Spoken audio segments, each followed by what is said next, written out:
from high above the Elkhart Lake, Wisconsin. Beautiful wilderness here. We are ready for the opening round of the 2022. God, these years go by so quick.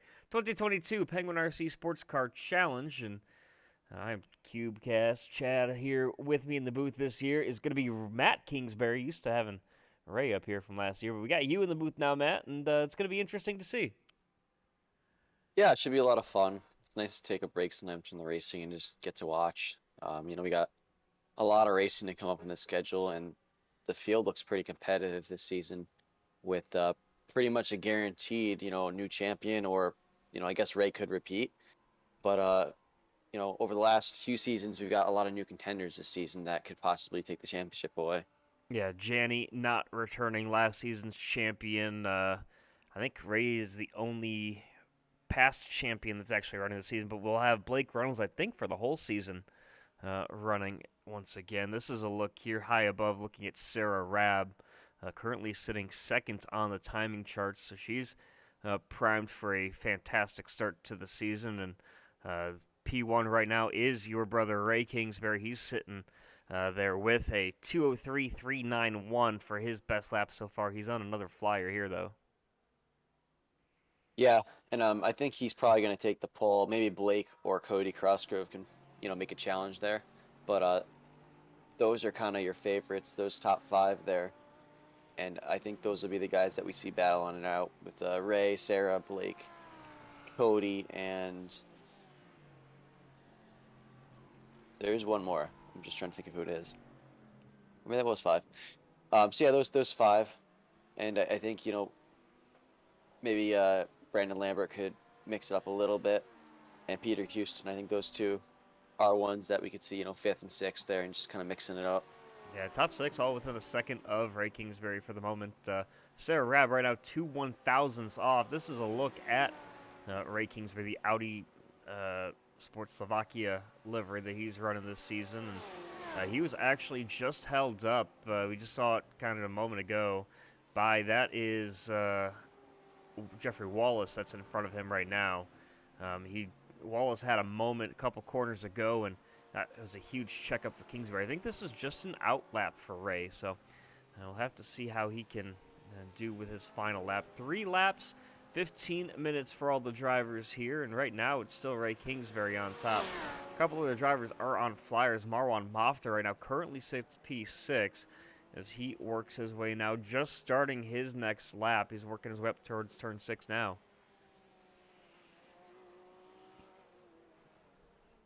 Blake Reynolds just flashed across the line for his second time lap. Didn't count, so he's going to be starting his third here. And I think Sarah Rabb is done with all 3 of her laps. And Ray, like I said, Ray is on his third time lap here. So we've got Ray and Blake pretty much back-to-back on the track here. And we'll see who manages to pip each other for the pole. Yeah, there you see, that's Ray Kingsbury. And that car behind him actually is Jeffrey Wallace once again. So Wallace did let him go by. These guys working their way now down the hill and through the kettle bottoms as these guys continue to work their way around through this lap. Blake Reynolds, yeah, you just see, don't have to change the camera, just got to pan left, and he's right there as these guys continue to work their way around. But just about everybody set a time. The only driver to not set a time yet in qualifying, Daniel Saponsky, one of the new drivers to the series as he currently works his way around. And it's an interesting livery there. He's got the is it plaid? Flannel? I think that's plaid, Yeah, right? it's plaid, and I noticed a few of the logos in the car. One of them was the Lime Rock Park logo, so, waiting a confirmation on that one. But, not a bad track to like, I must say so myself. Yeah, it's a pretty fun track, especially when you're racing it in Formula V's at night, because those things don't have headlights and you're just praying the whole time. But that's just the dumb stuff that I do on iRacing. Don't you worry about me. This is a look, another car that we've seen last season here, trying to get some more seat time in, and he's got a new livery to go along with it. That's the Shifty Sports Machine, the Seth Rawls in the 125. He's currently sitting in the 10th spot, hoping to improve because he's not far off of some guys like Kevin Fanning or Taylor Carroll. Yeah, I haven't talked too much about Seth about his preparation for this race, but he seems a big fan of the BMW, and I haven't really tried it out yet, but I'll be helping him with some prep work in this season once we get underway here. And it's interesting to see, looking at the timing charts. Right now, Ray Kingsbury and Sarah Rab both sitting on the front row in Audis. And then we have the Mercedes of Blake Reynolds. That was a late switch by him, and he just now goes to P1. So he's at the top of the charts in the Mercedes, but then you have two Ferraris, third or fourth and fifth right now with Lambert and Cosgrove, and then Houston, Mofta, and Taylor Carroll all in the Porsche. So Mercedes, two Audis, two Ferraris, three Porsches. Interesting mix up there at the front of the field. Yeah, the cars look pretty balanced this season. I drove the Lamborghini, I drove the Porsche, and speed-wise, those two look pretty similar. I've never drove the Ferrari, but I've heard great things about it. And I did drive the Mercedes, and it was pretty quick feeling. I think if you get the right setup underneath that thing, so it doesn't, handle like a boat, then I think you've got something with it. But yeah, those are extremely close times by Ray and Blake there. They're only separated by about 0.01, I don't know, 5 is it? So it's really, really close. Yeah, and this is a look at Saponsky once again. He's up to 16th. He finally got a clean lap in. He's on another one here. We'll have to see. He's up a couple of tenths from his last lap, so can he continue to improve? We'll have to see. Another driver out there, actually.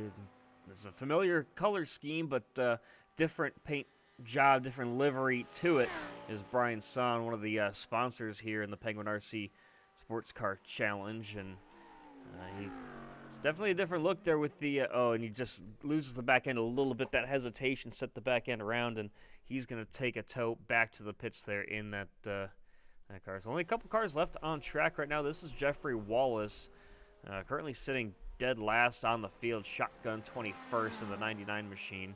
Continues to work his way up the hill here. He's already run all his timed laps, so he's actually, I think everyone's complete with their laps.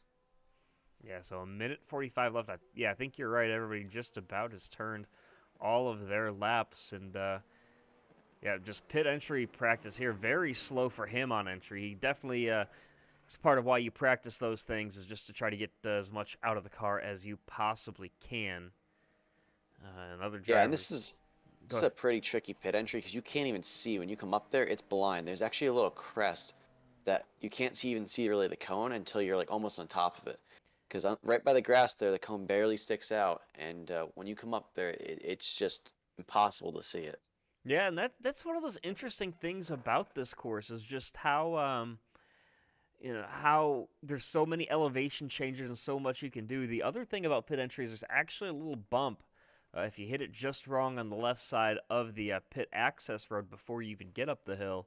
If you hit that wrong, you can actually damage your splitter just trying to get down pit road. So these guys are not going to need it in the sprint race, but they will need it in the feature. You'll have to make one pit stop. So 15-minute sprint, 45-minute feature, and I think we'll have the inversion back once again this season. And these guys getting set to have some fun out there once again as we continue to get set for the first ever race this season in the Penguin RC Sports Car Challenge from Road America. These guys have been practicing for weeks. I've had a couple of weeks of preseason. Once the Rallycross season started 2 weeks ago, they've had on Thursday nights their practice sessions from 4 different tracks. So they're hoping to get things set once again, and can't wait to see what we've got going here. And let's take a look actually at the starting grid for today's Road America Rumble, and there you have it. Blake Reynolds does qualify on top, followed by Ray Kingsbury and Sarah Rab.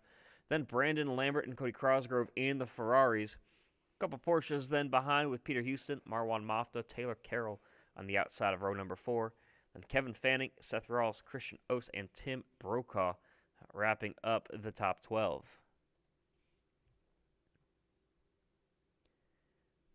Nick Simone going to take 13th spot. Then Kieran Big Dog Forrest got some work to do. Starting 14th, Navar Luce. Luce? I don't know. We'll get confirmation on the pronunciation. Sorry, Navar. We'll work on that one for next time in the Ferrari. Then Daniel Saponsky, one of the newcomers to the league, there in the number 2 machine. Josh Mertz, unfortunately, deciding to race tonight. That's not a wise decision from him, but he's going to be the lone McLaren in the field. And then you got Brian Son, Brian Smith, William Dunbar, and Jeffrey Wallace wrapping up the field. So as we get set here for the sprint, We got gonna have some interesting racing going on. Yeah, Chad, I like what we're going to see here. I got really tight times from the front three here. Brandon Lambert, I think the big surprise in qualifying. He was quick, but I didn't see him going P4 in my opinion. So, hats off to him. There's a nice effort. And, maybe with this grid invert, we could see something spicy happening because it's a pretty big grid invert this season. I think it's either top 15 or it might even be the whole field. Yeah, that definitely will be interesting to see, and can't wait to see how the inversion works out. I did not familiarize myself too much with the rule book. I don't think too much has changed. We'll have to get some sort of confirmation at some point on that and how many Yeah, spots are inverted. But yeah, we're waiting on a couple cars still to take to the grid. And yes, we are off and rolling here. It's going to be a short pace lap. yeah, the big change this season is, same drive time, essentially 15-minute sprint versus and 45-minute feature versus an hour feature last time, and the big difference is the change in the fuel limit being 75% down to 50%. Yeah, the 50% fuel limit is these guys. Oh, they're already working their way on the front straightaway. That was quick.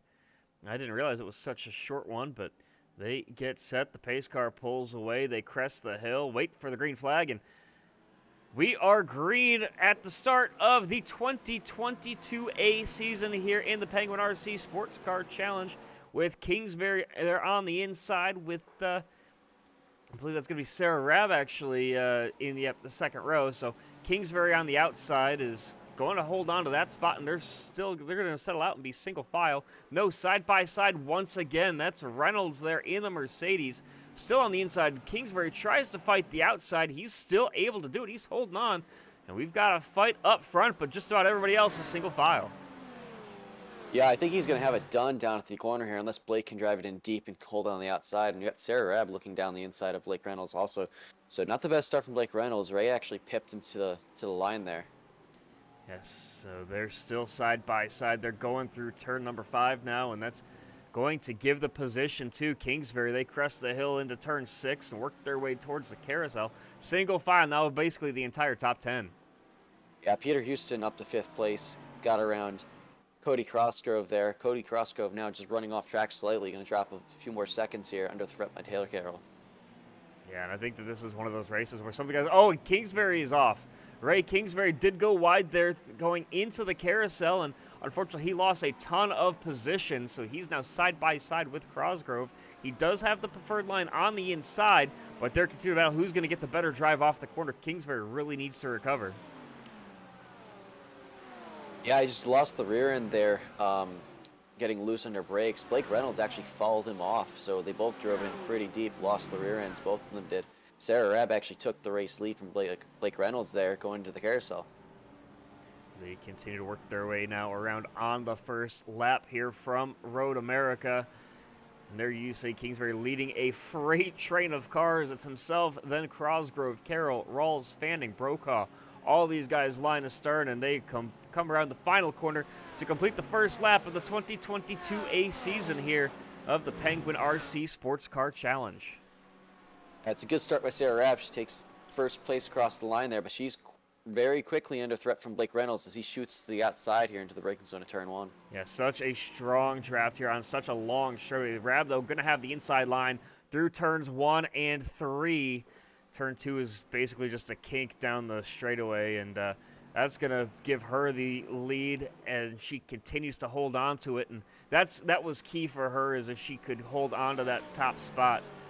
She did that, and now the biggest thing is she's able to get clear. They're still side by side. A switchback gives the inside line then to Reynolds, but instead, now we got Lambert going up the inside for second.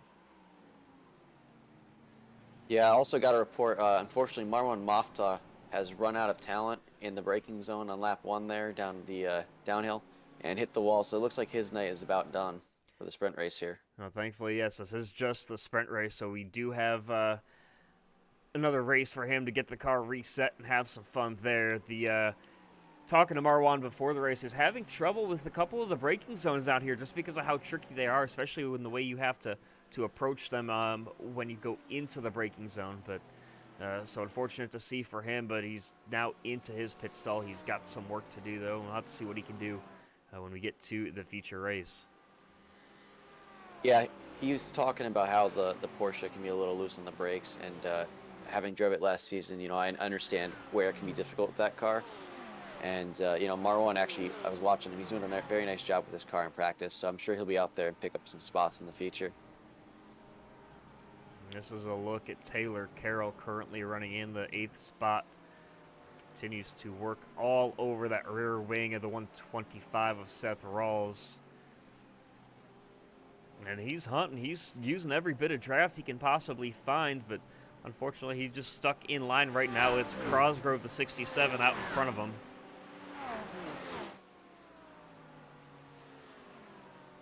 Yeah, Brandon Lambert has the draft on Peter Houston, who had overtaken him for 3rd place. He's going to take a look down to the outside here. Gets cut off. Ray Kingsbury sends it down into turn 1 on Brandon Lambert. Gets the move done. Moves up to 4th place. Now, these guys used to be teammates. They are not this season, it doesn't appear, as Kingsbury is in the Audi versus the Ferrari of Lambert. I think that they still have a technical alliance, but not officially teammates there between Ray and Brandon. I think that's just heads-up driving this early in the season, as we got a battle up front for lead, still side by side once again. The inside line is going to be given to Blake Reynolds here, and he's got the lead, but can he defend, as Rab's going to have the wider radius. She gets the launch off. Barely touches the dirt there.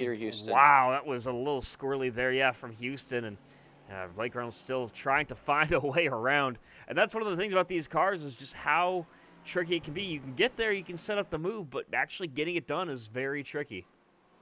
Yeah, I'm not sure about that move there by Peter. If I'm Ray, I wouldn't be very happy about that. And I've experienced that move from Peter before, and I got to question the legitimacy of that one. It was not a clean block. This is a little further back. I think that Brokaw here is trying everything he can. He's stuck behind the big dog himself, and he's got a freight train back behind. That's Nick Simone in the Team Watspin Racing colors there in the 18. But these guys, I feel like, might be being held up just a little bit by Kieran Forrest. I got a car off slightly in the backstretch there. It was one of the Porsches, Daniel Saponsky, and he's now under fire from William Dunbar. And Saponsky, we talked about him earlier, one of the newcomers to the league. Dunbar, I believe, is as well. So a lot of the newcomers trying to just get their feet wet here, get acclimated to the talent, and we've seen how competitive this can be. And Ray Kingsbury, something's happened to him. He's gone around big trouble here. We'll take a look. Well, let's see if we can't get the replay of it. Take a look at what happened here. He's under a lot of pressure there. That comes over the hill. I don't think there was contact from Lambert. And he just holds the brakes, and unfortunately, just everybody else had nowhere to go. And that's huge damage there for Kingsbury. So I believe that he ended up taking a tow. Oh, he drives it back to the pit. So big damage for Kingsbury, as well as the left rear on the grass as he is braking, and just no one could avoid that one. And this is a look at Seth Rawls. He was the one that plowed into him in the 125. He's missing his entire front clip. Thankfully, these guys will get new cars for the next time, or for the feature race, but these guys, that's a lot of damage to the rear end as well. Yeah, I don't think Seth's going to be able to finish this one with it. The car is rough. Yeah, it's very rough. Yeah, missing the nose, missing the deck lid on the back, and he's just missing a lot of parts to that race car. Kingsbury, yep, there you see him in his pit stall as well. Up front, though, Reynolds has gotten by Rab, and they're set 1-2 with Houston now in 3rd.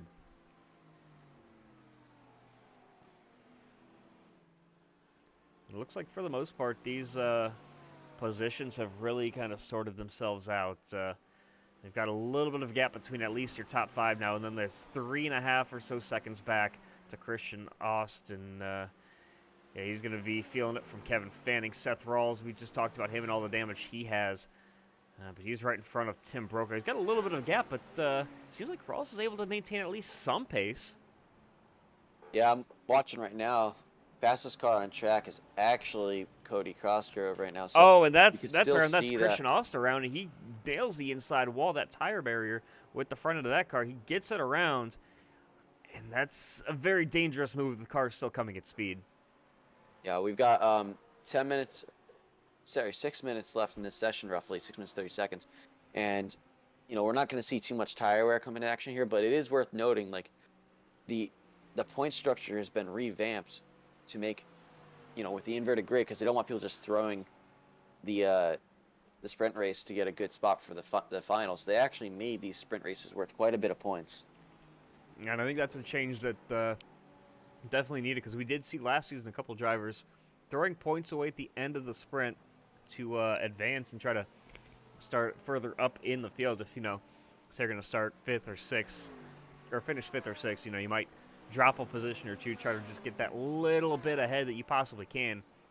Because now, by the way, that Blake Reynolds is clear. He's got he's got over a half a second lead, and Rab's clear another second back to Peter Houston. So these guys all up front, at least, are sorted themselves out. But Big Dog on a huge slide right now. He's dropped a couple of spots. So he continues to fight here on the outside from Navarre Luce. Yeah, and right now, the lap times between those top 5 or so are actually fairly consistent. Sarah just ran a 2:03.9, which is quite quick. I think that's the fastest lap I've seen all race so far. To Blake's 2:04.3. So yeah, we're seeing the top 5 kind of tighten up. They're all in the 2:04 to 2:03 range, and we got a pretty close battle here for third, with Lambert breathing right down Peter Houston's neck. Yeah, he's tucking into the slipstream, trying everything he can just to catch back up. He peeks to the inside here, is not able to do it under braking.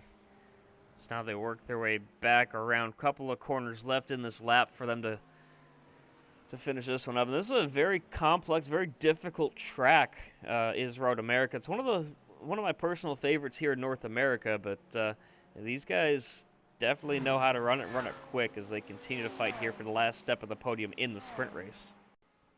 Yeah, I think Lambert's got a little bit of a draft here, so he might be able to take a shot down the inside. We'll have to see if Peter defends. Doesn't look like he's going to.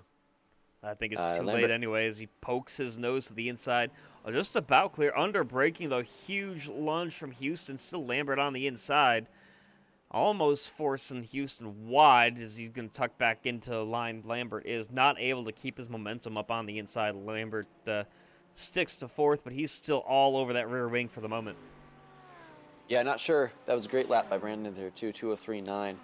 So not sure if that's, a product of just the different cars, right? Like the Porsche might have a little bit more downforce on it versus the Ferrari. So interesting to see, who can catch up in the straights and then who can make the pass stick in the corners. He's got a good run down here. Yeah, gets almost squeezed out. Yeah, Houston was wide there coming off the corner. I thought he was going to lose the back end, but he maintained the position and holds on to it for now. Houston's been very defensive this entire race. We've seen it a couple times. Yeah, and I can appreciate, it's a sprint race, so you don't want to concede that ground, give up the points. But also, first round of the season, one of your bigger title contenders is already wrecked out. I think, just take it easy. It's not worth it for, 2 minutes here. Yeah, and you'll see the number plates are different between those two cars. The blue plates for Peter Houston, the red AM plates for Brandon Lambert. And I believe Sarah Rab currently, she is running the red plates. She is sitting top of the AM class, but there is, after 3 races, I don't know, I guess you want to call it a steward's provisional. They can promote or relegate drivers based on performance, and I believe that they were talking just on her qualifying performance. They might promote her straight to pro right away. So I think those number plates might change next week for Rab. But Lambert right now, they're the lead AM class driver as he currently sits in P4. Yeah, I think she'll get promoted. I mean, that's not even based off just that result. We all know how quick she is. I've raced against her. She's faster than I am, to be honest, and probably even more consistent now. So I think that would definitely be the right call. Also, have to announce that the carousel, I believe, has claimed Josh Mertz. Or maybe not the carousel, but down to the kink there. I think he lost it in the last lap. So Josh Mertz is no longer with us in this race. Yeah, we'll see. We'll see if we can figure out what happened. He'll be coming up here, picks up the throttle, almost loses it there. This is a replay of what just happened to him. He hit right. Oh, he did. Kingsbury was already off. Wow. Interesting to see. Anyway. Yeah, I'm not sure what happened to Ray there. This is back up front, though. Rab is caught right back up to Reynolds. On On corner exit, it looks like Reynolds actually got a better launch there, but still 3/10 of a second between the two of them. They're pretty close here as I believe, are going to be taking the white flag next time. We'll have to see what the timing comes out to be. Yeah, it's about a 2-minute, 3-second lap, so we'll have to see. But, close battle here. They also got Seth Rawls' damaged BMW up ahead as traffic, so it'll be interesting to see if, if one of them tries to use his draft to help get around or if it'll be a pick. I don't think Seth will intentionally get in the way, but it'll be interesting to see how they utilize that. Yeah, Seth, I think, is very heads up about what has happened to his car, and he knows what to do when the leaders are coming. So it just depends on when they catch him, but have to wait and see. I don't believe that this is the final lap yet. The other question is, if we have to go an extra lap, do these guys have enough fuel left in the car? Because we've seen guys push it very far and stretch it very thin. There you see Rawls getting out of the way. Heads up driving by him, and they come across line. This is going to be the white flag lap, final time around, the first sprint race of the season here from Elkhart Lake, Wisconsin, and these guys continuing just to click these laps off. Yeah, Sarah's got to choose her spot now. There's only one chance to make this work. You got to reel them in, and you got to pick your spot. There's not going to be any real chance for a counterattack, no chance for a second shot, so she's got to either choose it down here or she's got to pick it down into the brake zone before the carousel. I don't think that she's going to be able to get there.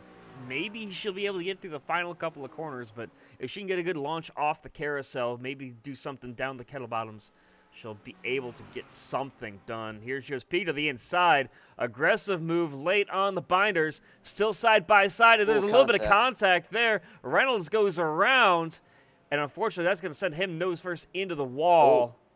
Almost collecting a couple other drivers. Brandon Lambert has gotten around Peter Houston there for second. Now they're side by side. He's going to have the outside coming off the corner inside into the kink. Should make it stick. Yeah, but you also see that lap car up in front of him. That's not going to come into play yet, but that's Seth Rawls right in front of them once again. So Sarah Rabb out in front by about 4 seconds now. I feel like she has to can't feel great about how that move happened, but I think at the same time that was a bit of a racing incident. Lambert flashing his lights at Rawls, just saying, hey, we're here. Can you please let us through? And that's second, third, and fourth, all nose to tail, as Blake Reynolds dropped down to 5th spot. So 4 positions lost there by Reynolds, fighting hard with Sarah Rabb. There you see the 125 of Seth Rawls letting these guys go by.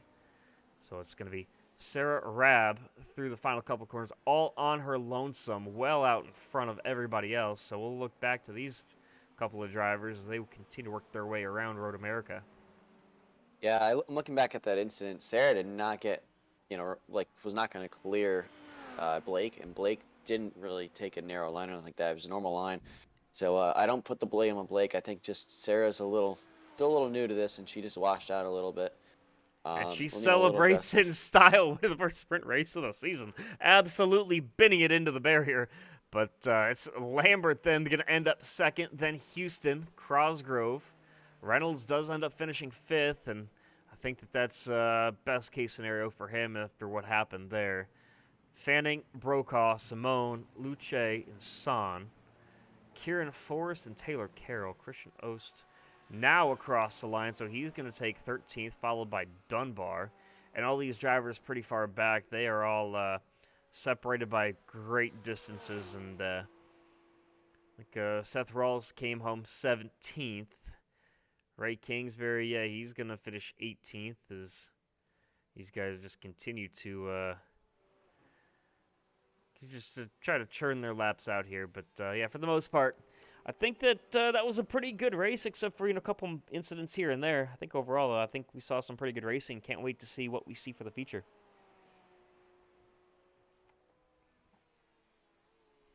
Yeah, it was a good race. I think we got to see a lot about what everyone's capable of. So it should be fun to see what the longer run has happened, because I'm really interested to see this balance of performance and see how the longer runs are affected by this new tire model, adjustments they've made. And now we got a little bit of time between races here. Josh Mertz, the owner of NASA and guys help puts on the series. Josh, what the hell happened out there? I turned too early and hit the grass, and off we went. And it doesn't help that I got home like 15 minutes before the driver's meeting because I wasn't expecting to run tonight at all. But other than that, I think it was pretty fun.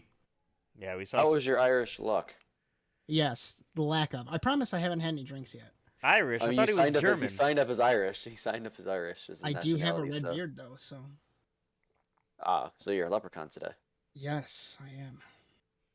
Well, hey, great sprint race from you. Hopefully you'll improve, and we'll see you on the podium in the future. I'll try. Thank you, sir. That's Josh Got Mars. a 10-minute warm up here, so if if you get any drivers jump in here, give me to get a word to see what happened. Would be particularly interested to see what Ray has to think about his wreck there. He's always tooting his own horn, and it was funny to see him make a mistake for once. Let's get him in here. We'll see. Ray, you got a copy? Hi. Hey, buddy. Got a warm up here. We gotta ask you, man. And I'm sure that sprint race didn't go according to plan. No, we were fast. Caught some grass. Yeah. Well, hey, what's your goal here for the future after we get set with the See what the grid is real quick. 15 spot invert? Did Blake not win? He did not. Him and Rab in turn 6 came together, and he ended up finishing 5th. Oh, so I was gonna say win, but with Blake starting 10 positions ahead of me, basically, I don't know. I mean, I guess it's not out of the question. Yeah, I mean, We all got to go through half the field, so I'm looking at the replay of how I crashed in that sprint, and actually quite mind-boggling. I braked and I barely touched the grass. yeah, 15 spot invert. How does that change things for you? I mean, it helps us for sure. Unfortunately, we weren't in P15. It would have really helped us. Yeah, We did try to get it refired and get back out there to get the P15, but just not enough flaps. Yeah, I mean, it looked like you were really trying out there, and you were pushing pretty hard at the end. So, hey, best of luck, and go get your warm up in. Yep. Thank you. That's Ray Kingsbury. If I can try to figure out, did I drag him to the right spot? I dragged him somewhere. I don't remember. I'm taking a look, man, at the starting grid here, and I'm seeing some drivers up there, Christian Ost and Taylor Carroll, 3rd and 4th place. They got involved in incidents, and they're pretty quick. I think with the advantage they have here, we could see one of them, put on a podium position challenge, possibly if it's Taylor, maybe even a win. He was running some pretty good lap times with the damage he had. Yeah, it's going to be interesting to see for sure. Let's see if we can't get Taylor in here. Taylor, it's Chad up in the booth. You got a copy? Yeah, what's up? Hey guys, just want to talk to you. You're starting 4th here with the larger invert. So, how do you think that's going to impact your race? It's gonna be a disaster.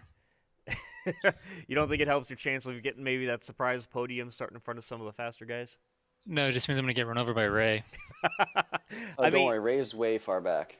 You got that team alliance, and I know you're technically not teammates directly, but I think you still got the technical partnership. Do you think that you guys, as a team at least, with the Last Lap Motorsports crew, do you think having more drivers is going to help you out?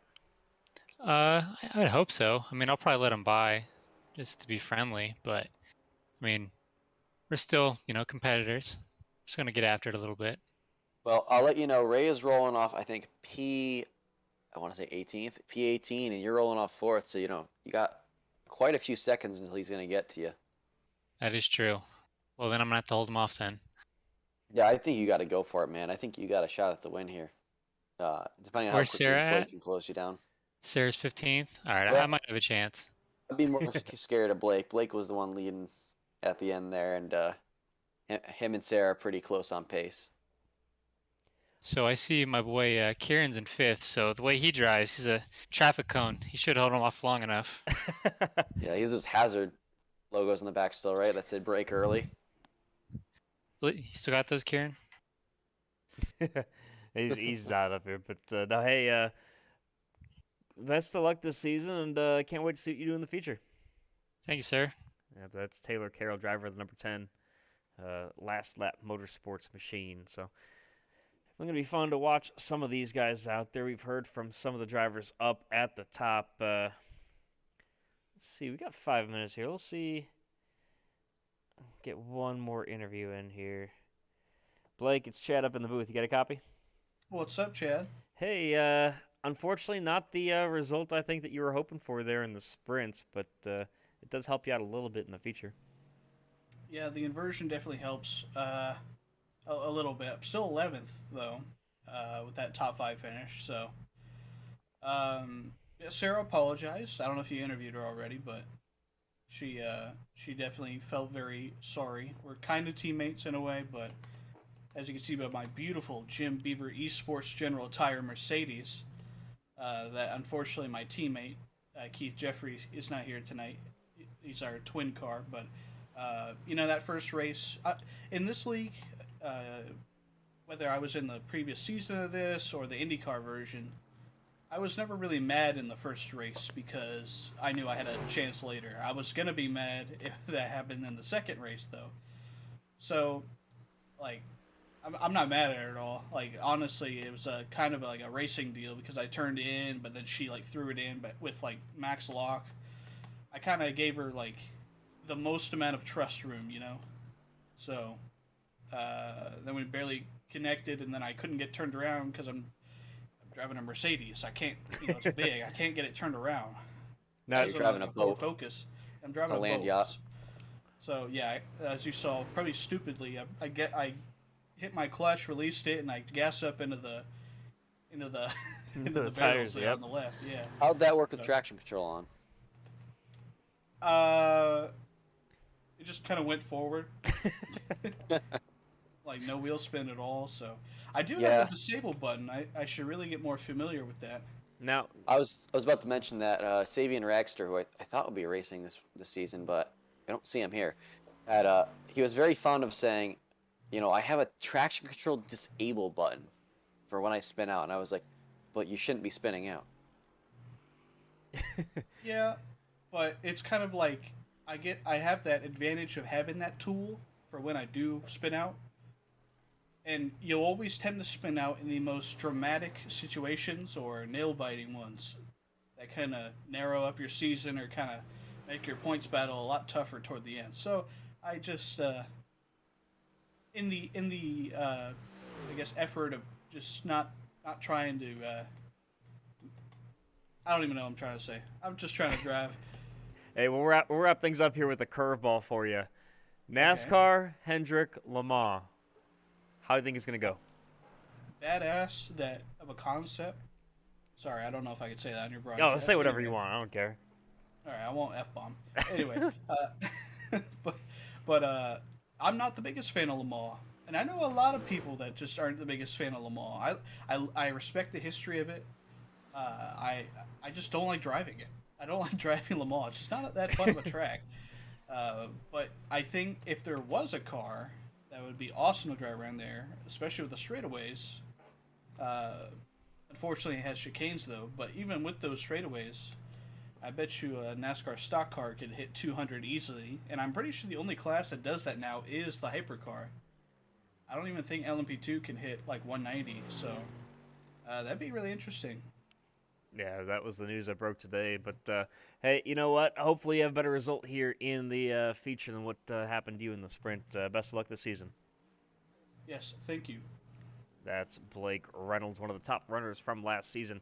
Unfortunately, we saw him involved in the incident with Sarah Rabb there during the sprint race as we continue to wind our way down through the last 45 seconds or so of this warm-up period. These guys continue to turn laps, and the interesting thing to note, only a handful of drivers actually end up taking to the track. I think a bunch of them decided that they just want to take this time to relax and just catch their breath a little bit as we get set to go racing for 45 minutes. Yeah, interesting, because you're putting in a lot more fuel into the car, and I guarantee you that these guys haven't touched the high fuel loads in about 30 to 45 minutes. So me personally, I would be running a few laps. But with that said, I can also understand needing to use the restroom, all that stuff. But my question to you, Chad, is we've got quite the interesting grid here, obviously. And besides our obvious, Christian and Taylor, is there anyone else you think could mount a surprise out there? I think it'll be interesting to see. We haven't seen much of some of the guys that are starting up front. I think the biggest surprise to me, I don't know. I think the biggest surprise in terms of what we could see in terms of pace might end up being one of the guys starting more closer to the mid-pack, whether that's Brokaw or Fanning. We've seen them have pace. It's not always, consistent, though. But I think that by the end, the cream will rise to the top, and we'll see either Reynolds, Rab, and maybe somehow your brother Kingsbury get up to the top. We'll just have to wait and see how that turns out for him. Well, Josh Mertz is reconnecting here, so he won't miss the grid, hopefully. But I think if you can get through traffic effectively here and get a good start, if Ray can get 2 or 3 cars here in the start, that only leaves him about a row behind Blake. And he's really only starting, if you look, he's only starting 1 row behind Sarah. 1 position behind Sarah. Yeah, I think that's one of the biggest things for some of these drivers is just having somebody around you that you are familiar with how they run and where they run. If you can just, if you're Ray and you can catch back up to Sarah, you can just follow her through for the most of the race. It'll make it so much easier for you your entire time. Well, he's not going to have to. He's only starting. It looks like maybe someone didn't grid or something, but he's only starting right behind her. Literally, he's the next car in position. Pace car pulls off, and there you see the drivers working their way through the final couple of corners. Somebody didn't seem to get going there off the line, but we work our way up the hill, and the feature race for the first time of the 2022A season is now underway.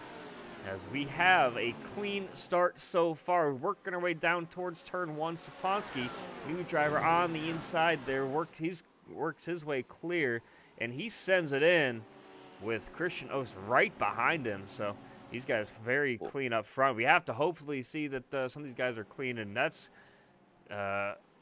Nick Simone that's gone off and around. Yeah, some close contacts there as William Dunbar got a little wide. And he got overtaken by quite a few cars. Taylor Carroll and Kieran Forrest came together slightly. Taylor's up to 3rd. Kieran up to 4th. And Navarre is up to 5th. Yeah, Blake Reynolds trying to charge hard here. There you see him. See if we can't get... Oh, somebody's wide there. That's the 88. Almost went 3 wide. They're all skittish right there through that corner for the first time. They continue to work their way around. I think that was the 88 of Dunbar that went wide. So Blake Reynolds already now up to 8th, and he's right behind Brian Son. Son almost forced him he did force his right side tires onto the grass. Great piece of driving from Reynolds there to keep the car under him. Yeah, I mean, I understand Blake being on attack mode because the faster you get around these guys, the bigger gap you build. The easier it is going to be for him to win this race. He's got a nice gap right now. He's got I think 4 or 5 positions to Sarah. So, nice job so far. Oh, we got a big checkup here. Yeah, somebody locked the brakes accident. up, and that was very difficult there. Saponsky, I believe it was the one that locked up his tires going into the corner, ran a little bit wide. 3 wide there onto the curbing goes Reynolds. And he's still side by side with Brian Son. I think that Brian has to realize what he's racing against, and I think that's part of the... Oh, almost contact there. Huge checkup from Reynolds. And this is the danger of being a front runner with this grid invert. So, I think this was the big concern everyone had, and you got to just keep your head on a swivel. Yeah, Saponsky ends up going around. He actually just lost the back end. He's dropping back to 14th, now 15th. He's dropping even further back, so he's lost a ton of time and positions there. He's right there with Brian Smith, his teammate. And they're 3 wide there with Lambert, Fanning, and Dunbar. Ooh. And almost in contact there. Oh, and there is contact right there between Fanning and Dunbar. Whew, that's a few cars around there. Yeah. It looked like they got into one of the Mercedes, too.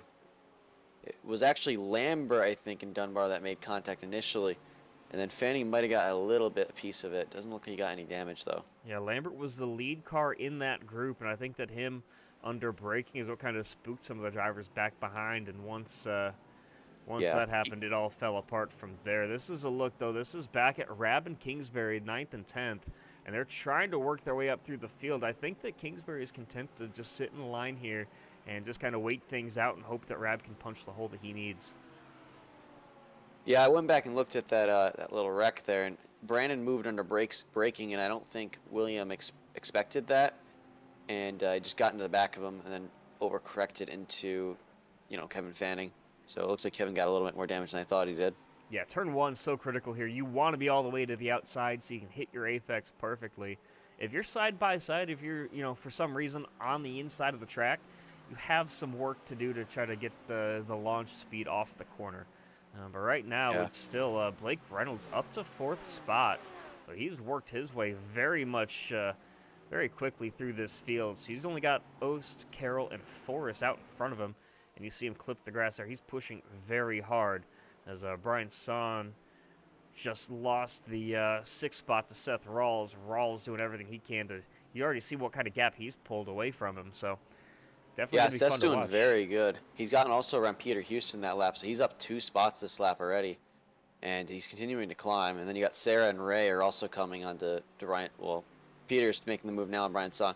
So a lot of cars trying to get around Brian Son here, and he's a man that is just going to be under attack here for a few laps. Yeah, I think that Brian gets the Ironman award just from his determination that we see from him week in and week out. Just from last season, he always wanted to finish the race. It doesn't matter how much damage was on the car. It doesn't matter what he did to it. He would always take whatever the maximum repairs that he could was. He'd get back out there and just keep on digging. But he's still now feeling the pressure from Sarah Rab right behind him. Yeah, and as we look at the front, Christian Ost has made good use of his advantage. So has Taylor Carroll. Kieran Forrest also done a very nice job. The 3 of them worked through those cars that were a little slower, but not too far behind Kieran is Blake Reynolds, and he's running about half a second a lap faster. Very squirrely on the brakes there was Son. I think that he checked up a couple drivers behind him as he let both Kingsbury and Rab as well as Crosgrove get by. And then he was fighting with Luce coming off the corner there. So he's now almost went 3 wide with Lambert. Lambert, that red and teal car back behind. And he's just checking a couple drivers up here and there. But Rab up to the 8th spot. Reynolds still sitting in 4th, and they have some work to do. I have to wait and see, though. It's still a very, very long race for these guys. Yeah, of course, worth mentioning that Brandon Lambert finished 2nd in that sprint race there. So, we know he's got some good pace in the car. We'll have to see what the long run speed looks like. Obviously, it looks like he's just taking it a little slower in the start of this race, being so deep in the pack. So maybe not a bad move. He looks like he's avoided any major damage. So now's probably the time he wants to get a move on it, though, to make up some ground. And we will see a pit stop here. We're at 50% fuel for this one. And these drivers have in practice, some of them more than others, on pit entry. That's going to be another key part where drivers can make up time. As there you see, trying to get the launch off the corner. Lambert tucks into the draft, now peeking. Thinks about now he's going to go to the inside, up the hill, and he's going to definitely, I think, get Brian Son this time going into turn number 1.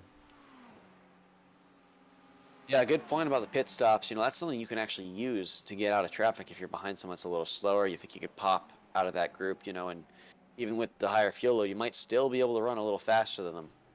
Also, key to note, some of these cars do fill up their gas tanks a little quicker. The Ferrari, the Porsche, they're a little more fuel efficient than some of the other cars. And in my past experience, that can be worth about a second or 2 on the pit lane. We'll switch back up here to Sarah Rab all over the rear wing of Peter Houston. Now having a peak, almost launching to the inside. You going very wide there through turn 6. And now up the hill towards the carousel they come. But Rab almost got into the back of Houston there, and she still struggling to find a way around. I think that all these guys are getting held up by Seth Rawls there in the 125 a little bit. At the front here, Christian Ost dropping time to Taylor Carroll. He's starting to catch up to him. Might have a battle on our hands in the next 2 or 3 laps. Yeah, we'll keep an eye on that. Just under 3/4 of a second for the moment. Now dipping it. Actually, Christian Ost had a moment. He goes wide. A ton of damage to the clip of that car. And that's going to let just about everybody. Forrest also got wide he got loose in the carousel. So I'm not sure if some dirt on the track or something, but Kieran lost it too, ran wide, and thankfully didn't get into Christian Ost. Did a nice job saving that vehicle. Yeah, Forrest went from second now back to fourth. But the winner there was Blake Reynolds. He's promoted up to second spot from those two drivers and their mistake. So they're going to have to, if you're Kingsbury and Rab, you're going to have to just find your way through and hope. And actually, you know what? Something that we haven't mentioned yet, we might have the opportunity for a full course caution here in the series this season. So that's something new and could definitely switch things up for these drivers. How does that work, Chad? I'm quite fuzzy on that. Maybe you could elaborate for the viewers. Yeah, that's very similar to what we saw in the Majors Team Endurance Challenge. There is an incident limit, and none of the drivers know what it is. They just know that there is a limit that is set, and you'll get those incident points, whether it's from going off track or spinning out or making contact with other cars. And the more incident points, the closer you get to that limit. Once that limit is hit, it will trigger an automatic full course caution as these drivers continue to carry their way around. And I believe it's going to be in the series the last 10 minutes of the race. We will not see the yellow flag fly. But it definitely was a little bit of a curveball. I know you have experience with it from the MTech series. Maybe you can talk about how it might impact your race. Yeah, I'm just thinking here. I mean, this is a short race, obviously, compared to MTech races. But I'm just thinking, like, if you get a caution, right, and you've already done your pit stop under green, then you're definitely good to go. You're going to cycle right to the front, as long as you don't get lapped. And this is a big track, so you're not going to get lapped. So for me, that means I'm taking my pit stop right away. This is the first race. I'm going to try it.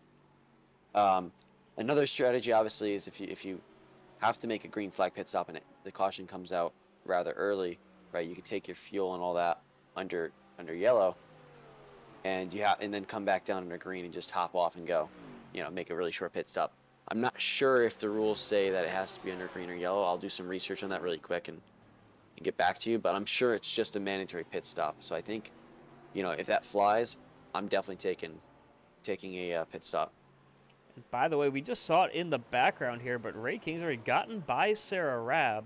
So now Kingsbury's leading that and trying to work his way up. And I think, Rab just runs a little wide. She's going to lose the back end as well. She's going to drop at least a couple positions. The bigger thing, though, is she's going to lose a ton of time back to 9th, back to 10th, and just has to wait for some clean racetrack as she finally gets back going once again.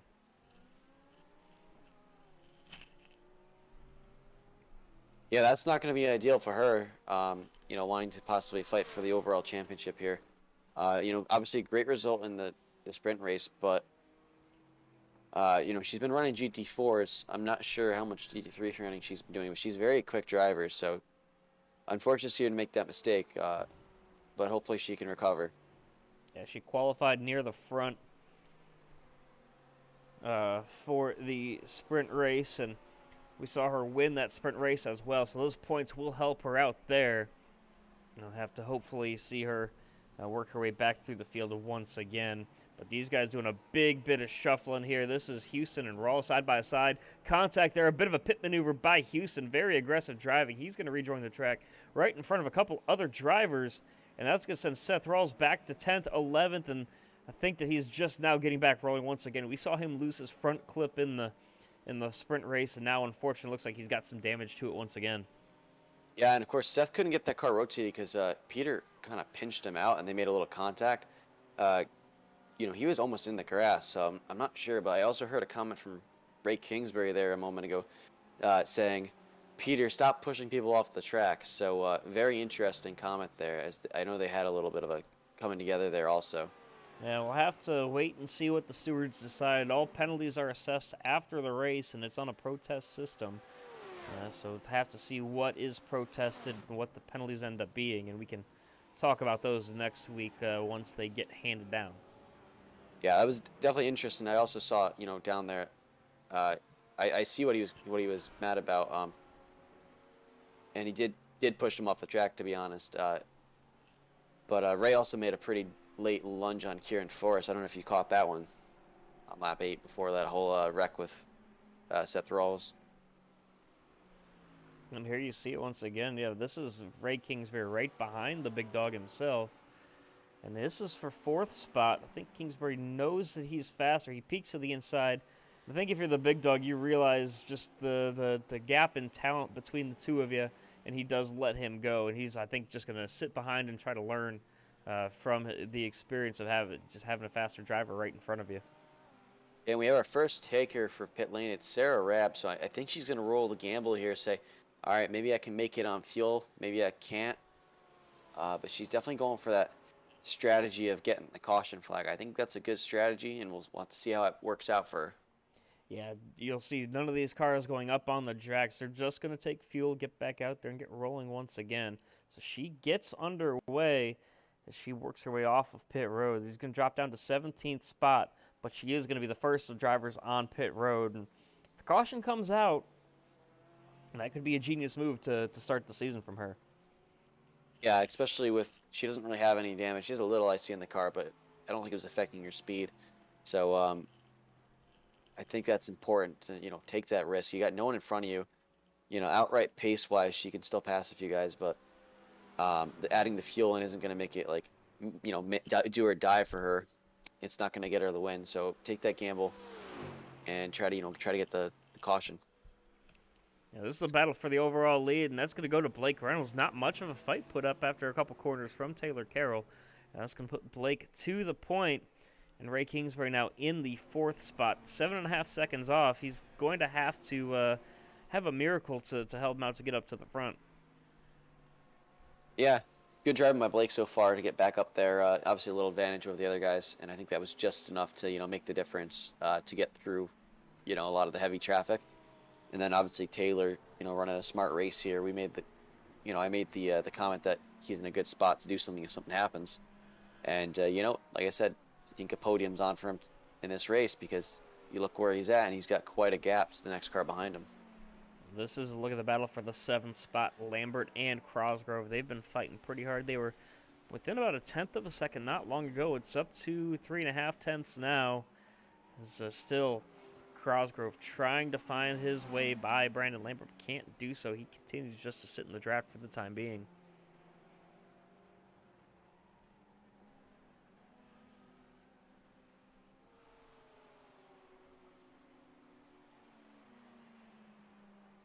And just looking around, Peter Houston and Kieran Forrest setting fight here.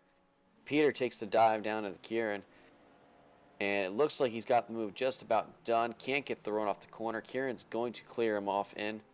Have the outside preferred lane. If he can hold it here, he's going to have contact. Oh, yeah, that was a bit of aggressive driving once again, almost washing out there. And there is contact, and wow. Yeah, I'm not sure what Peter's thinking because he's not giving anyone any room. I'm going to go on board here. This is on board with Kieran Forrest. Oh, and he just was not clear, swiped right across the racetrack. That was across the nose of Kieran Forrest. Yeah, he said he thought his spotter said he was clear. I don't know if perhaps they caught a little early. In my opinion, that close to clear. It didn't look to me at all like he was ever clear. Yeah, there was also possibly some net code there because I saw Kieran's car go a little bit inside of Peter's, and judging by that, I would assume maybe Peter's having a little lag or Kieran's having a little lag. But either way, I think that if you're Houston there, you can't just because your spotter says you're clear, you can't just go over right away. You have to make sure you have at least a little bit of a gap. Yeah, I agree. And then also thinking ahead, you've got a left-hand corner that you're coming up on, so you can defend the inside there. And even if you can't get clear there, you're going to have the outside on the carousel, which is the preferred line. You can just pinch someone down. So not really the smartest driving there, to be honest. Like if you're a little more patient, you're going to get that move done in no time. Yeah, 15 or so minutes gone by here. 1/3 distance so far. Couple of takers down pit road. I think the biggest thing though for these guys is getting their feet under them. This is the first race of the season. If you're the stewards, though, I think you can't be happy with some of the driving we've seen here tonight. No, and I think some of the drivers know each other well enough that they're like Sarah and Blake. They apologize. I think Blake understands where that move came from. Slight mistake just ended in a little more consequence because Blake didn't see it coming early enough. But something like that, with Peter there, that's self-inflicted. Obviously, nothing that Kieran really could have done. Kieran gave him the room that he could right there and then. Yeah, I mean, it definitely interesting to see. I think that also part of that is just the skill level of some of these drivers. Like both Blake Reynolds and Sarah Rab, both of those drivers were on the championship-winning teams over in the MTech series. So that was a big deal for both of those drivers compared to some of these drivers that unfortunately aren't on the same skill plateau from the rest of the field. But here's still watching Kieran Force after his contact. He seems to have recovered all right as he holds on to the 5th spot, but he's got Brandon Lambert breathing down his exhaust pipe. Yes, he does. I'm also taking a look at Sarah Rav here to see what type of lap time she's running. She ran 2:04.3 that last lap, so decent pace. Running not too far off Blake Reynolds' speed, so if she gets a caution, she might be able to make something happen.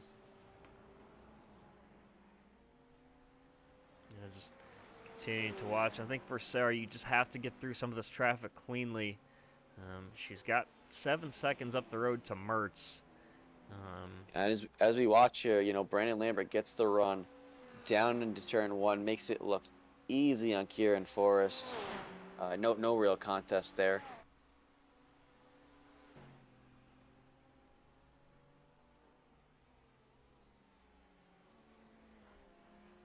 And it's definitely fun to watch these guys, and a little bit of a different look from Kieran Forrest this season.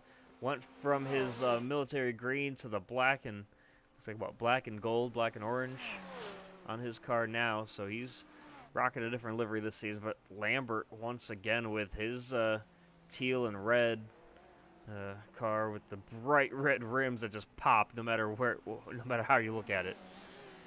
I'm a big fan of Kieran's car. It looks real nice. I'll agree there. We got some nice liveries out there.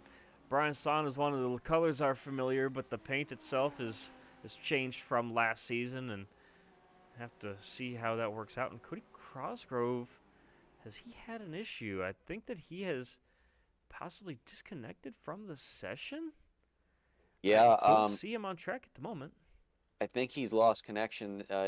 Same thing that happened to us during MTech with him, unfortunately. I noticed he's been having some internet issues recently in our last few races. So I think, unfortunately, he has dropped his connection. And he was running in a very good position. I think he was running. He was in 7th when that running right behind Brandon. And I think maybe Brandon or Christian Osisray is running behind. So he's running very good. Yeah, that's unfortunate to see.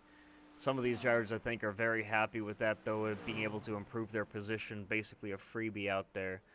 As that's going to promote Josh Mertz up into 13th and Sarah Rab up to 14th. And yeah, we talked about it. Rab on that alternate pitch strategy. Some of these drivers, though, continuing to just churn their laps and cut their teeth. And yeah, right now, I think that some of the drivers have to be thinking about making their pit stops soon.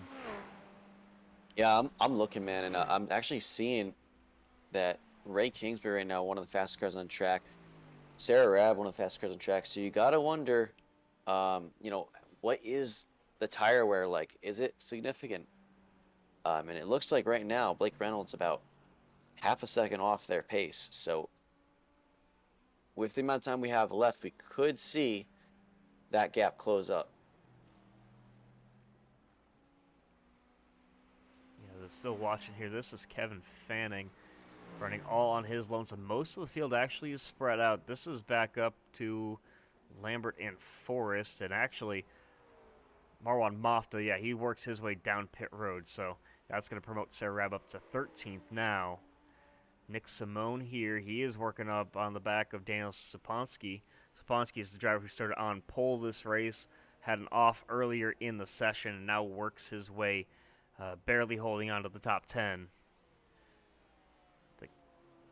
Navarluce, he just had a big wiggle himself. He lost a spot to Fanning. But this is still the battle to watch for the moment. This is the back end of the top 10. Yeah, lots of consistency here. I think I think that a lot of the guys are doing a nice job just keeping on track at this point in the race. And we're looking, a lot of some cars have damage, but others are clean. And I think the wrecks definitely have shaken up the results. One guy we haven't really talked much about is Nick Simeone tonight, and he's done a nice job staying on track. Not a scratch on that car. Yeah, Simone in that Team Watson Racing number 18. Very bright colors. I think that according to James Watson, every color means something to him. I don't really know how he picked them. I think he picked the purple just because he liked it. But I know the teal goes out to his San Jose Sharks, and got some sort of reasoning for the yellow. But yeah, just that you'll see those colors in a lot of iRacing series. They've got a bunch of drivers in their stable, and that's how you can easily tell that's a Team Watson Racing car. As he now dives down to pit lane, works his way up the hill here onto the binders and onto the pit limiter as well. So Simone down to the pits. Luce going to work his way down, and actually Kieran Big Dog Force into his pit stall as well. Yeah, Kieran comes down pit lane there for a quick splash of fuel. Be interesting to see what the pit delta times are between the two cars, but it looks like he's staying there for quite some time. Yeah, he's already down in the box for 16, 17, 18.2 on the stop for Kieran Forrest. That's compared to 11.9 for Sarah Rabin. There you see her flash by in your picture. That makes me wonder, Chad, if Sarah didn't get enough fuel in the car. I'm not quite sure when did she stop. Was it lap 5? I don't think she got enough fuel in the car. She stopped The 5. math, She stopped the 5 math that I laps ran ago, said so you needed 10 gallons of fuel, so I don't think she's gonna be able to make it. yeah, it just depends on how long this race goes and what all happens. But I think that she had to be aggressive with her stop. She definitely took less fuel than just about everybody else. She's 3 seconds shorter than the next quickest pit stop of Marwan Mafta in the 191. So she's up to 11th, though, so she's still trying to work her way back up through the field. She's now within at least a minute of the overall leader, Blake Reynolds. And based on everything I'm seeing, pit lane times for most of these drivers about 45 seconds. So after everybody in front of her stops, she's still going to end up at about 3rd spot. I think Blake Reynolds, yes, your leader, overall leader, now down pit lane. I think he decided this is go time for him. He dives down to pit lane, and he's going to work his way down the long front stretch here to his box. Yeah, I don't think you want to risk getting caught out by a caution here. I think this is a smart call. Get yourself down pit lane. You got a nice, comfortable gap. It's spread out enough. You're not going to be in traffic. Brokaw down the lane as well, and that's from the 5th spot for him. It'll be interesting to see if Ray Kingsbury responds or if he tries to capitalize on the low fuel here and just pick off fast lap times. Yeah, he's got a bunch of clean track, and I think for the most part that is beneficial. A lot of drivers now lighting up down pit lane. It's a very busy pit lane. We've got Brokaw and, of course, Reynolds now working his way off pit road. Fanning, Saponsky, Mertz now dives down to pit lane as well. So a bunch of drivers now down pit road.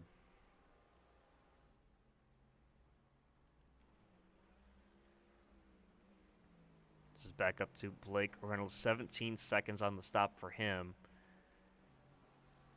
Sarah, And Blake, go ahead. And Blake had a pretty good stop there, but one thing that I'm curious about is with this, system, Road America is not really a track where you're going to collect a lot of 1Xs because there's not really a lot of places to cut. But tracks where there's a lot of places to cut, this is a league where we don't penalize for 1Xs, right? So using all of the racetrack could, like at a track like, say, Circuit of the Americas, for example, could it end up in a lot of cautions being triggered? So that's something I'm curious to see how it works out over the season. Yeah, I think that for the most part, I don't think we'll see many this entire season just because of how short the races are. Well, that comes down to the admins and saying what's the window, because even they won't know what the number is. They just set a specific window for it, and once it gets triggered, it's triggered. So it's an automatic system. That way nobody gains an advantage from it. But for the time being, it looks like we haven't seen one yet. We've got about 7 or so minutes until we can eliminate the caution from the windows. Taylor Carroll down pit lane and Ray Kingsbury. So Brandon Lambert also down. Everyone coming down now. Brian Stone. I don't think anyone wants to get caught off by this. The only car that hasn't come down yet would be Navarre, and he is diving off right now. Yeah, I think this is just the last lap that you could even make it anyway. This is about half an hour, just short of half an hour into the run at 50% fuel. That makes sense. Have to see where everybody cycles out. Blake Reynolds was your leader when the cycle started, and yeah, he works his way now down and across the line. Where's Ray? Ray is now working his way off of pit road. Ray and Taylor are both rolling. So not too far back. Definitely interesting to see. That was a 2:13.7 from Ray in the pit in. Now, And Sarah Blake had a Rab, 2:13.7 also in pit in. So dead even times for the pit ins. and Sarah Rab, by the way, she worked her way on the pit strategy alone from about 13th or 14th up to 6th. But we have to wonder if she put enough fuel into the car. Yeah, and I don't think she did. Just way too early. And if they went 13 laps, right, on about a 13.7 gallon tank. That's what the Lamborghini and Audi use the same engine. I'm assuming they have the same fuel tank.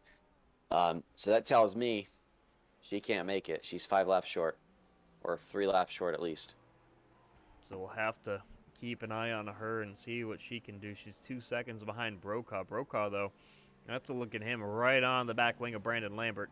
Can he try to find a way around here? Under 16 minutes to go now.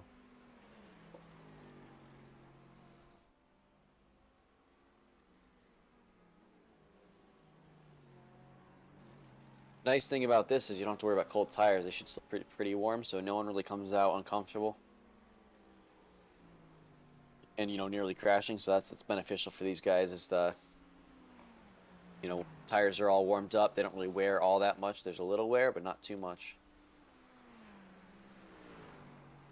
Yeah, these guys just continue to tick the laps on by. Reynolds now 2.5 seconds clear of Taylor Carroll. Didn't gain much in terms of the pit stop for him. Carroll was actually 0.6 of a second faster in his box, so going to be interesting to see how that plays out for him. He was a second slower though entering the pit lane on that lap, so he did lose a second down that way. Whereas Ray and Blake were dead even. Yeah, that's one of those things is that yes, he was he lost a second on pit entry, but their pit lane time actually, Carroll was 0.9 of a second quicker, so he made up all the time right there as we continue just to watch these guys fly around the racetrack. Reynolds, Carroll, Kingsbury, Lambert, and Brokaw, your top 5. Yeah, that's the advantage of the Porsche. I think a little bit smaller of a fuel tank, and it kind of helps out. Another thing is I did notice that Ray was about a second faster exiting. So definitely a good pit sequence by Ray. Definitely helped close the gap a little bit. If he can still hit fast lap times here, that's going to really, really cut into Blake's time. He might have a shot at the win here. The only question then comes to be, does Kingsbury have enough time to get there and then get by? He's just over 5 seconds or so behind the leader Blake Reynolds for the time being.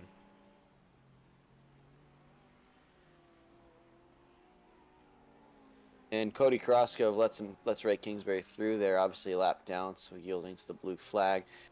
And we did hear Taylor say before he wasn't going to fight Ray too hard. So I have a feeling he's going to just pretty much let him go once he gets to him. Unless it's, the last few laps and there's no way he's catching Blake. But I think he'll probably let him go and have a shot at him if it's towards the end of the race. Or, with a few more minutes to go, and he can possibly take a look at him. Yeah, this is further back. This is the bottom half of the top 10. This is Navarre Luce on the back of Kevin Fanning. Kevin got some damage to the rear of that car. He was involved in some contact earlier for sure.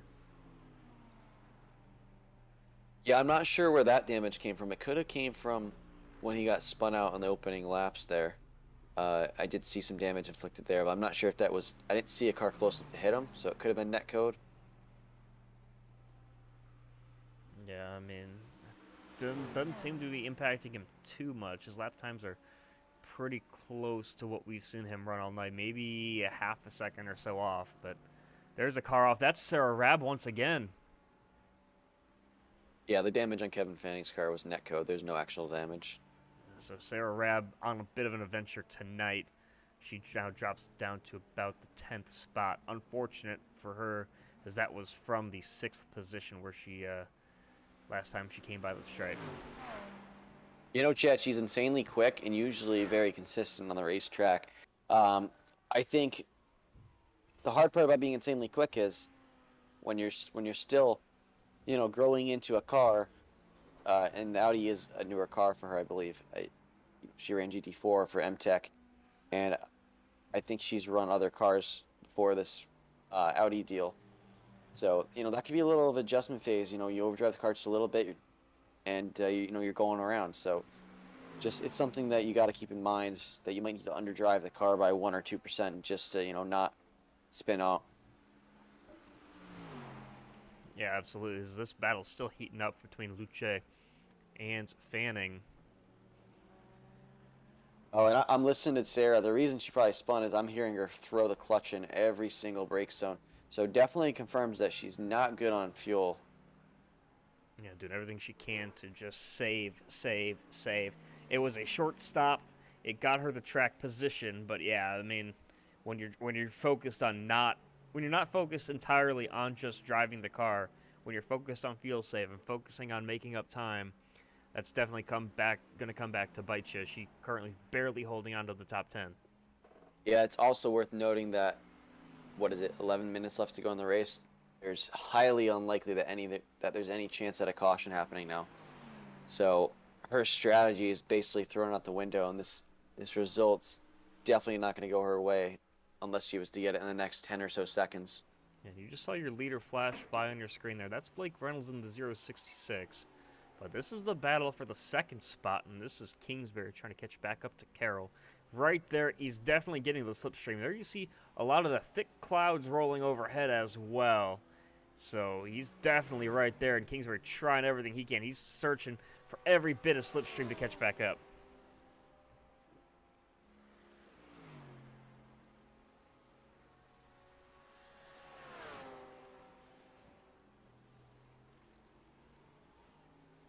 He gets that move done, gets it done cleanly as well. 4 seconds the interval between Reynolds and Kingsbury now. Well, Ray's run a 2:03.1 the last 2 laps. If he goes any quicker, he's going to be in the 2:02s, and Blake's only running a 2:03.7. So, I hate to say it, this race ain't over. No, it just depends on if he's got enough time to do it. I'd say about 5 laps or so left. Have to wait and see if Kingsbury has enough time to do it. Yeah, it's one thing getting to someone, another thing passing them, and we all know Blake's pedigree, so not the easiest guy to pass. Rab lost another spot there to Simone. I think she's definitely... Is she coasting? Yeah, she's clutching into the corner. She's totally coasting. Wow. Yeah, that's... As you're right on board here, that's... Oh, short shifting as well, up to 6, way too early. Yeah, I think she definitely realized her mistake and is just trying to salvage any bit of points that she possibly can. Yeah, and I think the strategy itself, not a bad strategy call. If you get the caution, just a short fill and you're out and you can jump a few spots. So I understand the strategy call, but I think you're better off in a race where you only got to make 1 pit stop, not risking your marbles totally like that. I would have waited another 5 laps and then come down when I was within the window. Well, I think the bigger thing for her isn't that she stopped so early, but is that she didn't take on enough fuel. Her stop was about 6 seconds slower than anybody else in the field. Well, that's because you can't put any more fuel into the car from that point. She can only fill up 13.7 gallons roughly, so about 14 gallons, and she probably only had 6 gallons worth of room in the car. Yeah. So she would have needed another 5 gallons or so. Yeah, so she continues just to save fuel and struggle there, now outside of the top 10. Marwan Mafta is catching her real quick. She's already lost 8 seconds on Nick Simone. So she's just hemorrhaging time. And this is still side by side, though, between Fanning and Luce.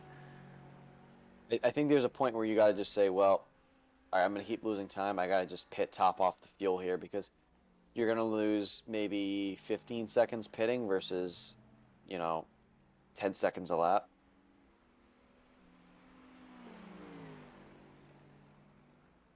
So Luce has gotten by Fanning and out up to the 8th spot, so good for him in his debut here. But not many close battles left on track right now. 3.5 seconds still from Reynolds to Kingsbury, and that's Fanning around. He's got, thankfully, a pretty big gap back to Nick Simone. We'll see him here coming through that same corner. Hard to get going, though, because it's very bumpy, that grass section over there, and the car has got traction control, so there's no way to put the power down.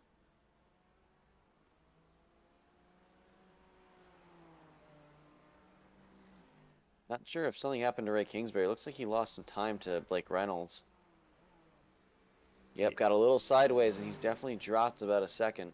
Yeah, and now he's feeling the pressure once again from Carroll. I don't think Carroll's going to put up any sort of a fight, but that's just about done and dusted. The race given to Blake Reynolds with that mistake there. Oh, we still got 4 laps to go. You know, the current interval that he was gaining, about 4/10, isn't enough.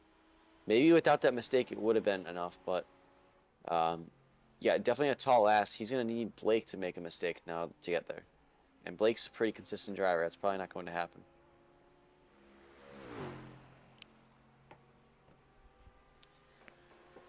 You have your top 5 for the moment. Reynolds, Kingsbury, Carroll, Lambert, and Brokaw, and all those drivers pretty well spread out. A second now, just about the gap between Kingsbury and Carroll.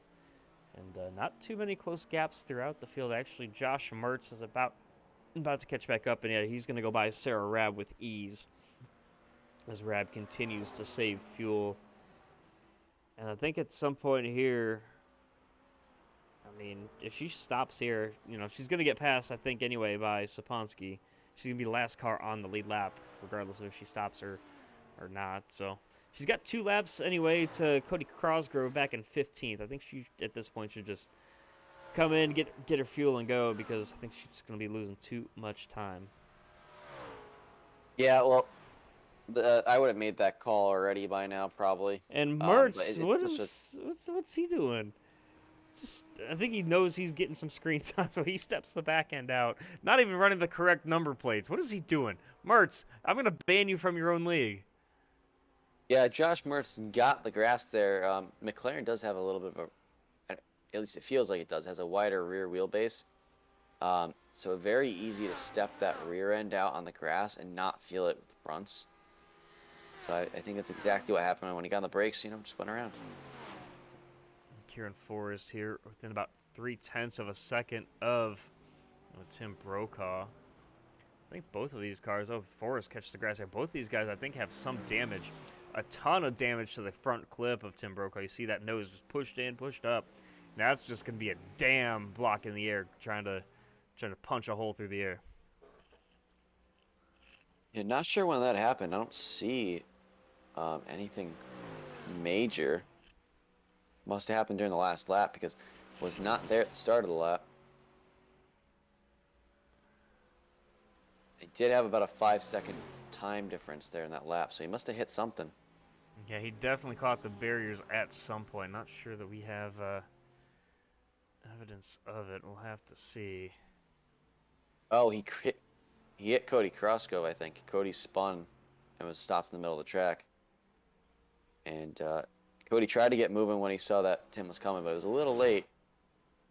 And Cody was blocking the whole track, so he got kind of door banged. And there you see Big Dog all over the rear wing, trying to do everything he can just to find a way by. Very wide there on entry, trying to set up the crossover move. Can't do it. Does he get the exit? He does not yet.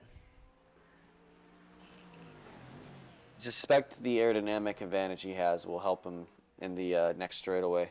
The big straightaway here, the kink. Yeah, I kind of think that he's just setting himself up for that one because, he's using all parts of the racetrack. You saw him go off track just a little bit there.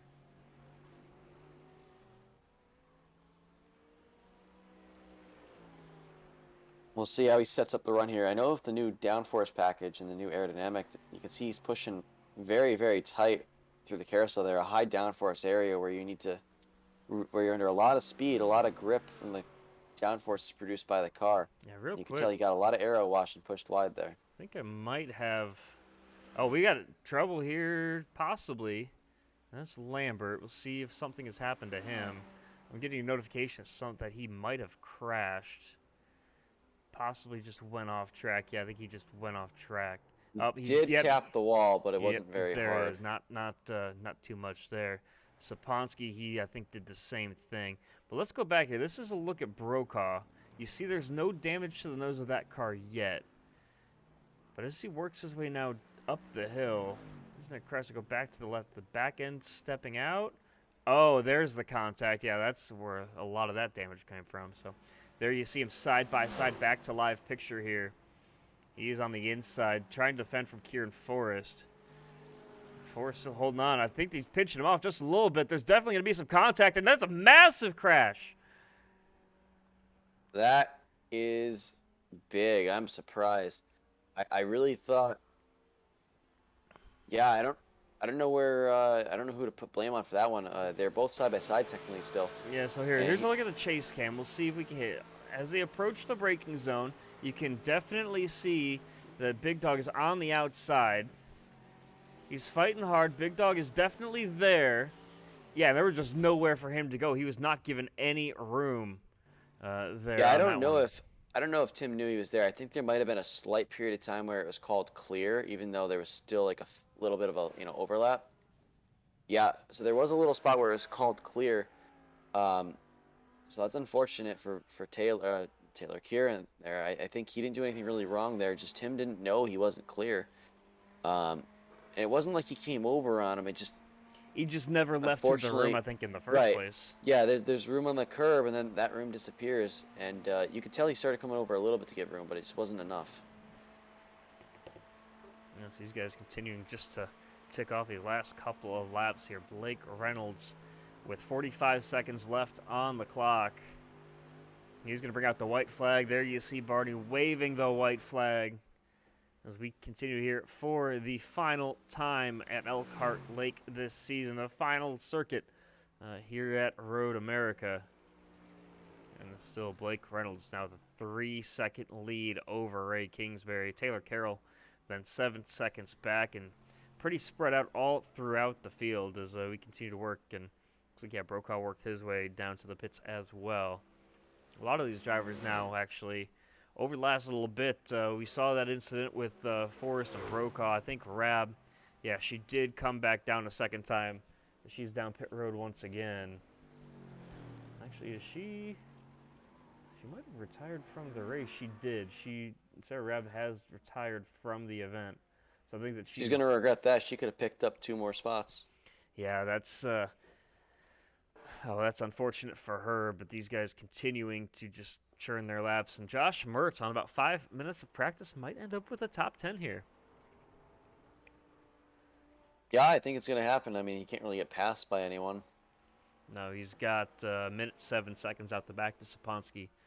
Saponsky's the first car off of the lead lap. I think for the most part here, in this race at least,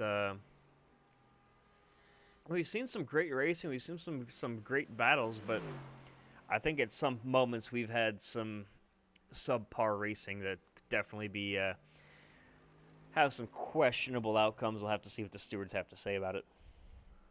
Yeah, I think it's been a big off season. I think I think it's hard to come back from an off season like that and not have at least something happen, especially with the new build coming out rather recently.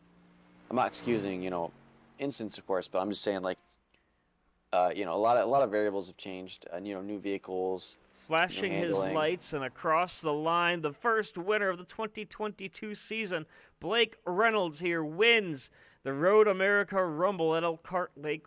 And, man, it's a great start to the Penguin RC Sportscar Challenge. It's going to be then Kingsbury, Carroll. He does some doughies across the line. Brandon Lambert up over the hill, and these guys too. Brian Son, by the way, I think that this is, to me at least, I'm not trying to discredit his driving, but definitely a surprise with Brian getting a top 5. Yeah, I mean, I remember seeing early in the race, and I said, oh boy, he's going to be under fire for a few laps. And, he obviously managed to keep it on track while the others didn't, because they're the ones that all wrecked out of the race. Yeah, Brandon Lambert ends up, I think he is... Yeah, Lambert is your winning car in the AM class. Reynolds with the pro and overall win. So we get to see some of these drivers continuing on. And there's Nick Simone across the line. Then Kevin Fanning doing the same. And that's going to be your top 10. We'll take a short break and be right back with some more fun moments and a couple post-race interviews here. But we'll be right back after... quick break here from Elkhart Lake and Road America.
And we are back here from Elkhart Lake, Wisconsin, and we'll take a look at the unofficial results with Blake Reynolds getting the win, then Ray Kingsbury, Taylor Carroll finishing third. The winner in the AM class is finishing fourth with Brandon Lambert. Then Brian San, Navar Luce, one of the newcomers, and then Nick Simone, Kevin Fanning, Marwan Mofta. Josh Mertz somehow missed the start of the race, but still takes home a top 10. Then it's Saponsky, or Big Dog Forrest, and then Saponsky.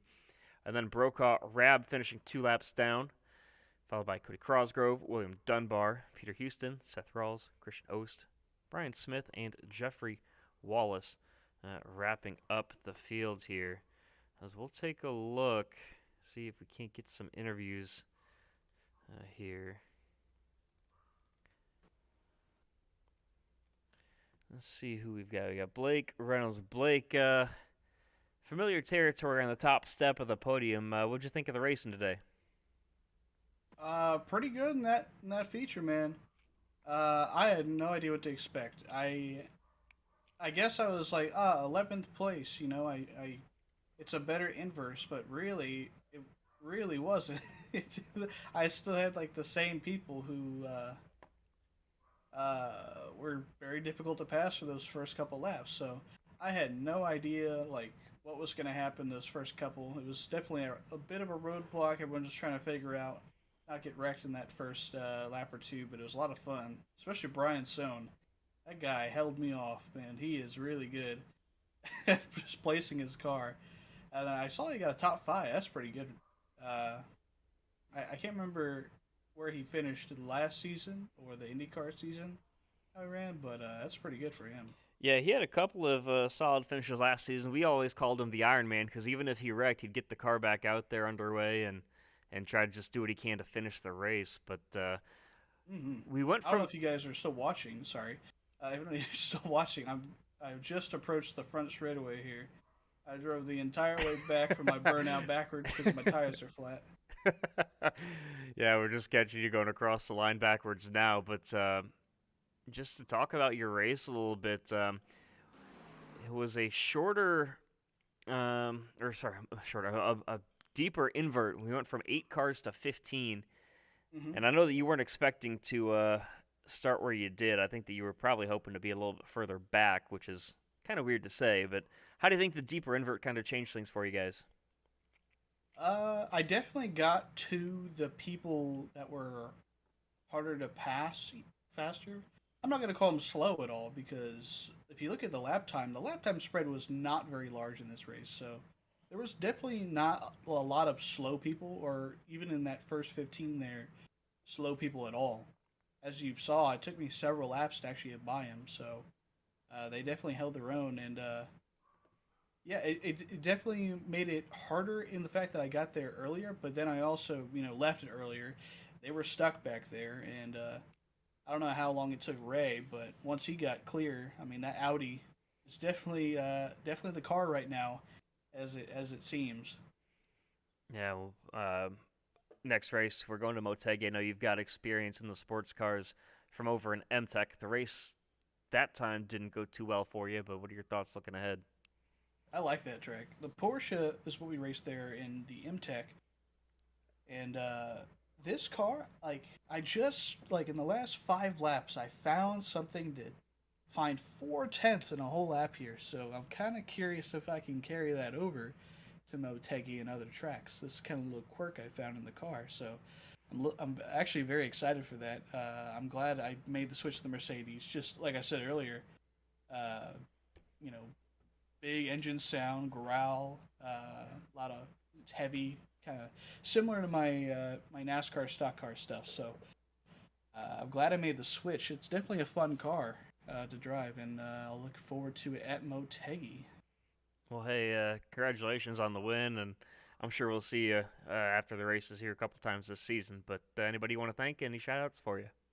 Absolutely. This beautiful red, black, and white paint job by Matt over at Jim Beaver Esports. And, of course, Jim Beaver Esports, thank you for drafting me in the eNASCAR Coca-Cola iRacing Series. General Tire on board, Next Level Racing, Vision Wheel, everyone at JB15. Just good stuff, and all our partners. Thank you. and y'all for broadcasting. You guys do an awesome job, and I'm sure Matt uh, was good in the booth. I'll just say that. I'm sure he's better in the booth than he is on the track. Yeah, Ooh. to some. Well, hey, congratulations on the win, and best of luck the rest of the season. Yes, thank you. That's Blake Reynolds, your winner. We'll go from the winner of the Pro class to the winner of the Am class, and we'll go with Lambo. How'd it feel out there? Hi. Hey, buddy. It felt pretty good. The Ferrari was definitely hooked up. Had some scary moments in the feature, but we were able to rally up to a 4th place finish. Pretty happy with it.